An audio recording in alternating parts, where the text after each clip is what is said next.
हर हर महादेव दोस्तों, आप सुन रहे थे मेरे साथ मनमर्जियां भाग 84। मिश्रा जी बहुत ही सुलझे हुए इंसान है, लेकिन इन दिनों उनका एक नया ही रूप देखने को मिला। मिश्रा जी जानते थे कि शगुन ने उन दिन से झूठ कहा और गुड्डू बेकसूर है, लेकिन फिर भी उन्होंने गुड्डू से माफी मंगवाई। पर जब उन्होंने वेदी और शगुन की बातें सुनी तो कंफर्म हो गया कि ये सब रायता रमेश का फैलाया हुआ है और वे पहुंच गए रमेश के अड्डे पर। वहीं गोलू भी रमेश से खार खाकर बैठा था, इसलिए उसे सबक सिखाने पहुंच गया और यहाँ उसकी मुलाकात हुई मिश्रा जी से, जिन्होंने गोलू के साथ मिलकर रमेश को धूल चटा दी और दोनों घर निकल गए। सब सही था। रमेश भी समझ चुका था कि अब गुड्डू को नुकसान पहुंचाना उसके लिए मुसीबत बन सकता है, इसलिए डर कर उसने गुड्डू का ख्याल दिमाग से निकाल दिया। मिश्रा जी बेफिक्र थे। गोलू खुशी खुशी अपनी दुकान पर। पिंकी से गुड्डू का पीछा छूट चुका था और वेदी भी निश्चिंत थी कि बस सब कुछ सही नहीं था तो वो था गुड्डू और शगुन के बीच। गुड्डू शगुन से नाराज था और शगुन ने हर कोशिश की उसे मनाने की, लेकिन गुड्डू तो गुड्डू ठहरा, इतनी जल्दी थोड़ी मानेगा। घर से निकले हुए 4 घंटे गुजर चुके थे। गुड्डू को अब चाय की तलब लगने लगी। उसने आगे जाकर गाड़ी साइड में लगाई और शगुन की ओर देखा। वो मस्त सो रही थी, मासूम चेहरा बालों की लटकालों को छू रही थी। गुड्डू एकटक शगुन को देखता रहा।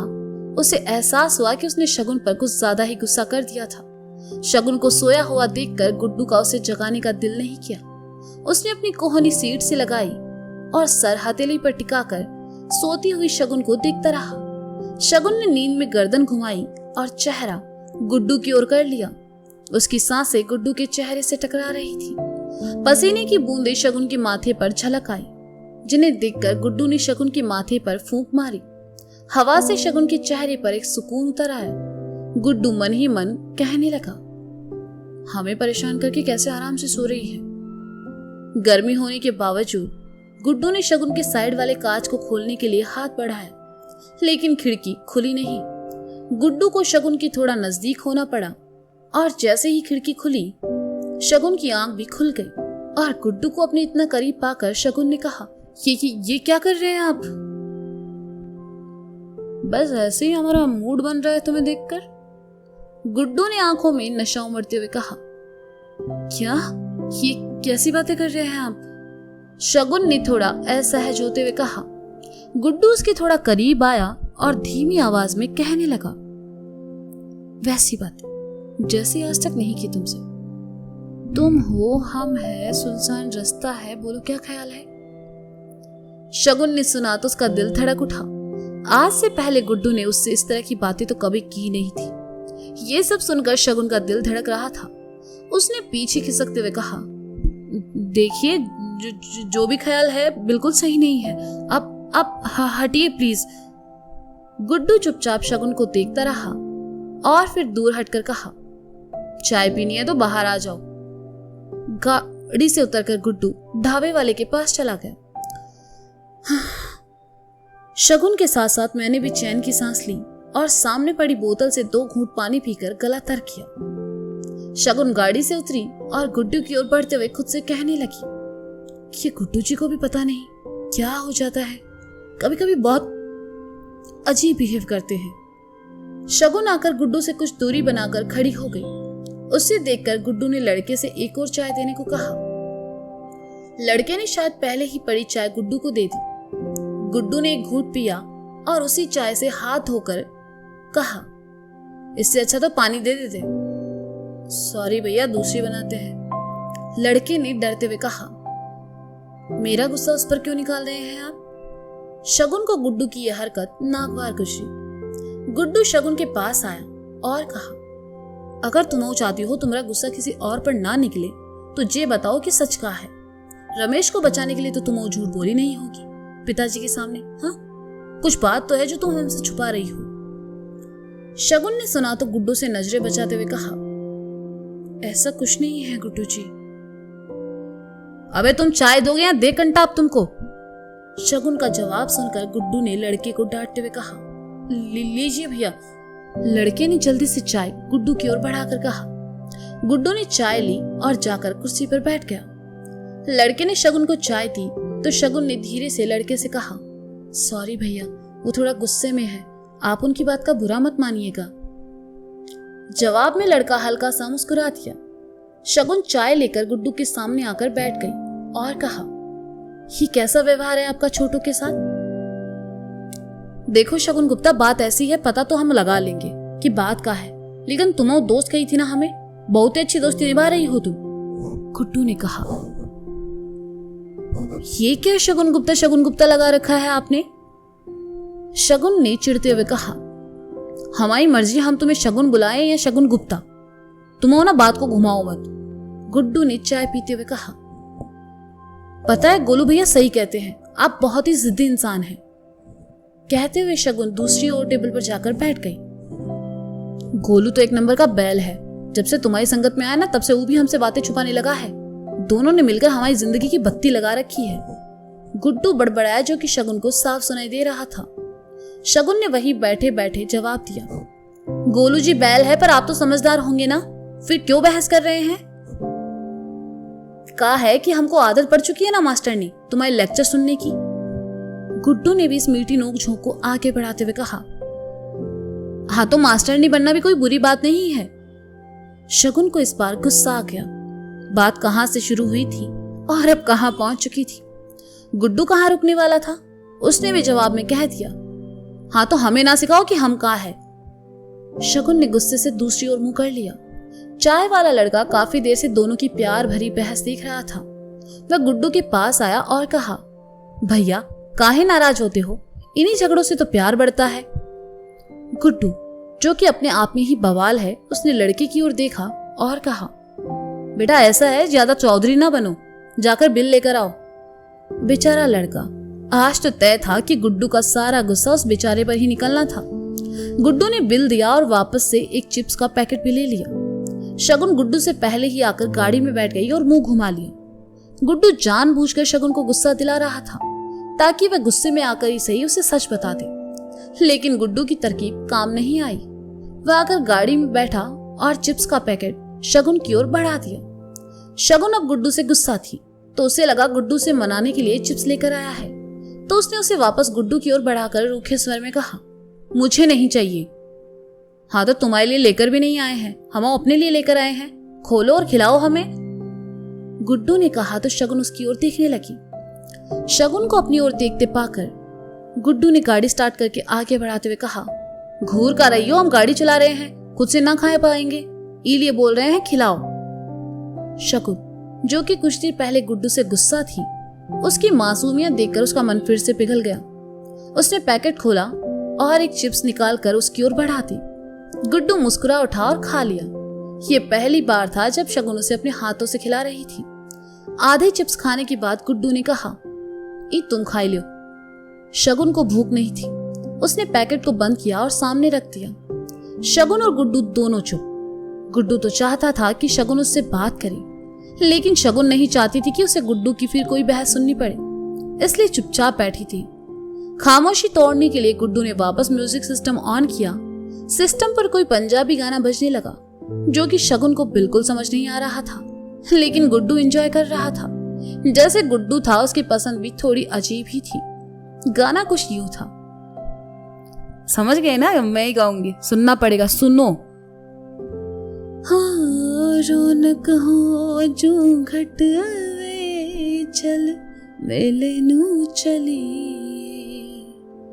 मल्ला कद कुरते दावट वे चल मेले नू चली, आले पण कुंजिया ते सामले तिजोरियां, आले फड़ कुंजिया ते सामले तिजोरियां, खसमा नोई खांदा तेरा घर वे चल मेले नू चली। गाना सुनकर शगुन हैरानी से गुड्डू को देख रही थी, तो गुड्डू ने उसकी ओर देखकर कहा, क्या हुआ, समझ नहीं आया? आप इतने अजीब क्यों हैं? शगुन ने हैरानी से कहा। अब हमने क्या किया? गुड्डू ने पूछा। मतलब ऐसे अजीबोगरीब गाने कौन सुनता है? शगुन ने कहा, जिसे गाना बिल्कुल समझ नहीं आया था। अमरिंदर गिल जी का गाना है, पंजाब में फेमस है, और लौंडो का ना गानों में पहली पसंद पंजाबी गाने ही होते हैं। गुड्डू ने कहा तो शगुन ने सामने देखते हुए कहा, सॉरी मैं भूल गई थी, आप तो गुड्डू जी द ग्रेट हैं। का मजाक उड़ा रही होगा? गुड्डू ने शगुन को घूरते हुए कहा। नहीं, शगुन ने स्माइल करके कहा तो गुड्डू ने कहा, तुम्हारी पसंद इतनी ही अच्छी है तो तुम चला ही लो दूसरा। शगुन ने सुना तो गाना देखने लगी और चला दिया। इस बार गाना काफी रोमांटिक था। ये वाला भी हम ही गाएंगे कि तेरी छोटी बातें मैं सारी मान लूं, कि तेरी छोटी बातें मैं सारी मान लूं, आँखों से तेरी सच अभी सब कुछ अभी जान लूं, कि तेरी छोटी बातें मैं सारी मान लूं। गुड्डू ने सुना तो उसे उस रात बारिश वाली रात याद आ गई, जब शगुन बड़े प्यार से अपनी साड़ी के पल्लू से उसके गीले बालों को पोंछ रही थी। उसने सामने देखते हुए कहा, पसंद अच्छी है तुम्हें? हाँ पता है, शगुन ने सहजता से कहा। कैसे? गुड्डू ने कहा। खुद को ही देख लीजिए, आप भी तो मेरी ही पसंद है। शगुन धीरे से बड़बड़ाई, लेकिन गुड्डू ने सुन लिया। चलो इस बात पर हमने तुम्हें माफ किया, गुड्डू ने कहा तो शगुन प्यार से उसके चेहरे की ओर देखने लगी।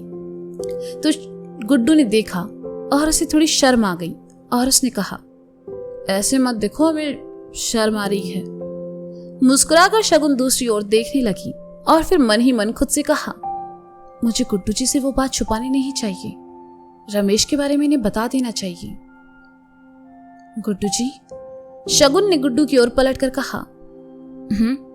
गुड्डू ने कहा, मुझे आपको कुछ बताना है। शगुन ने कहा। कहो, गुड्डू ने गाड़ी चलाते हुए कहा। शगुन ने हिम्मत करके सारी बात गुड्डू को बता दी। गुड्डू के चेहरे के भाव बदल गए। उसने गाड़ी रोकी और शगुन की ओर पलट कर कहा, ये बात अगर घर में बता देती तो रमेश का किस्सा ही खत्म कर देते हम। यही तो मैं नहीं चाहती। मैं नहीं चाहती आप इन सब झमेलों में पड़ो और फिर रमेश आपको फिर से कोई नुकसान पहुंचाए। शगुन ने परेशानी भरे स्वर में कहा, तुम ना हमें जानती नहीं हो। रमेश बहुत बार पिटा है हमसे, आगे भी पिटेगा, लेकिन आगे से ऐसे झूठ मत बोलना। हम ना यार सब बर्दाश्त कर सकते हैं, चाहो तो तुम हमें 2 थप्पड़ मार लो, मतलब सबके सामने नहीं, अकेले में, पर कहा है कि हम अपने पिताजी को हर्ट नहीं कर सकते। गुड्डू ने कहा। गुड्डू जी, मैंने आपकी और वेदी के लिए झूठ कहा। जब पापा जी को पता चलेगा तो उन्हें बुरा नहीं लगेगा, शगुन ने कहा। गुड्डू ने सुना तो मुस्कुराते हुए कहा, हमें अच्छा लगा कि तुम्हें हमारे पिताजी की इज्जत की इतनी परवाह है। हम तुमसे नाराज नहीं हैं। थैंक यू, शगुन ने सुकून के साथ कहा, क्योंकि अब तक गुड्डू की नाराजगी देख देख कर वह परेशान हो चुकी थी और दुखी भी। अच्छा एक तो बात बताओ, वेदी के लिए झूठ बोला ठीक है, लेकिन हमारे लिए कहाँ है? गुड्डू ने शगुन की ओर देखते हुए कहा, क्योंकि मैं नहीं चाहती थी वो रमेश आपको फिर से चोट पहुंचाए। शगुन ने गुड्डू की आंखों में देखते हुए कहा, और ऐसा काहे नहीं चाहती थी आप शगुन गुप्ता? गुड्डू ने शगुन की आंखों में देखते हुए बड़े प्यार से पूछा। क्योंकि मैं, कहते कहते शगुन रुक गई। गुड्डू का उसकी आंखों में देखना उसके दिल को धड़का रहा था। गुड्डू शगुन के थोड़ा सा करीब आया और धीरे से कहा, कब प्यार व्यार हो गया क्या हमसे? शगुन ने सुना तो उसके मुंह से कोई आवाज ही नहीं निकली। वह बस गुड्डू को देखती रही।